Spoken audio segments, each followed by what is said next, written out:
થવાની છે, જેને લઈ સમગ્ર દેશમાં ઉત્સાહનો માહોલ જોવા મળી રહ્યો છે। દરેક વ્યક્તિ પોતાની યથાશક્તિ ભગવાન શ્રી રામને વધાવી રહ્યા છે, ત્યારે કલાકારો પણ પોતાની કળાની મદદથી આ દિવ્ય ઉત્સવમાં પોતાનું યોગદાન આપી રહ્યા છે। રાજકોટના વતની અને સમગ્ર દેશ અને દુનિયામાં પોતાની ગાયકીથી સિદ્ધિ ધરાવતા ઓસમાન મીર દ્વારા ભગવાન શ્રી રામનું ગીત ગાવામાં આવ્યું છે। ગીતના શબ્દો પણ તેમણે પોતે લખ્યા છે, ત્યારે આ ગીત થકી ગાયક કલાકાર ઓસમાન મીરે પ્રાણ પ્રતિષ્ઠા મહોત્સવને લઈને પોતાની ભાવના વ્યક્ત કરી છે। આ ગીતને વડાપ્રધાન નરેન્દ્ર મોદી દ્વારા પણ શેર કરવામાં આવ્યું છે, ત્યારે આ ગીતને લોકો પણ ખૂબ ચાહના આપી રહ્યા છે।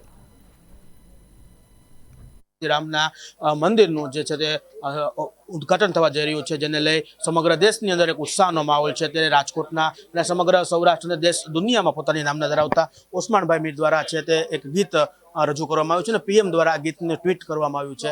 શું કહેશો? મારા માટે બહુ જ સૌભાગ્યની વાત છે કે આપણા યશસ્વી પ્રધાનમંત્રી શ્રીએ આજે મારું લખેલું, મારું ગાયેલું અને મારું કમ્પોઝ કરેલું ભજન શેર કર્યું છે અને ખરેખર આજે ગૌરવની લાગણી અનુભવું છું અને સાથે સાથે આપણા પ્રધાનમંત્રીશ્રીને હૃદયથી ખૂબ ખૂબ વધાઈ પણ આપું છું। ભાઈ, ગીતની બે કડી થઈ જાય જરૂર।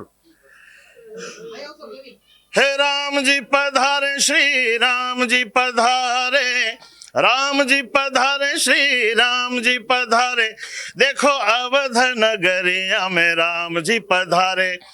नाचो गाओ सब मिल मंगल गावो, जय श्री राम का नारा लगावो। हाँ देखो मोहनी मूर्तिया रामजी पधारे, देखो अवध नगरिया में रामजी पधारे। ઓસમાનભાઈ, આગામી 22 તારીખે જ્યારે મોટો ભવ્ય આયોજન થવા જઈ રહ્યું છે, આ પળના સાક્ષી બનવાનો અવસર મળે, કેવો ઉત્સાહ હશે? આ જે ઉત્સાહ છે, ઉમંગ છે, જે ઉમળકો છે, મેં મારા ભજન દ્વારા વ્યક્ત કર્યો છે। આખા ભારત વર્ષમાં અને ભારત નહીં પણ હું તો આખા વિશ્વની વાત કરું છું, એ પળના જે આપણે સાક્ષી બનવાના છીએ એ અવસર નો ઇંતજાર છે અને એનો આપણે બધા સાક્ષી બનવાના છે, એનો એક ખૂબ આનંદ છે। ચોક્કસ જે રીતે વાત કરવામાં આવે તો જ્યારે આગામી 22 જાન્યુઆરીના રોજ અયોધ્યા ખાતે ભવ્ય ઉત્સવ ઉજવવા જઈ રહ્યો છે, જેને લઈ સમગ્ર દેશમાં ઉત્સાહ છે, ત્યારે કલાકાર હોય કે પછી નાનો વ્યક્તિ હોય, તમામ પોતાની રીતના પોતાનું યોગદાન આપી રહ્યું છે। ત્યારે રાજકોટના ઓસમાન મીરે ગાયેલું ગીત છે તેને વડાપ્રધાન મોદી દ્વારા ટ્વીટ કરતા સમગ્ર દેશની અંદર આ ગીત છે તે હાલ વાયરલ થઈ રહ્યું છે। કેમેરામેન કેતન લખતરિયા સાથે શુભમ ભટ્ટ, રાજકોટ।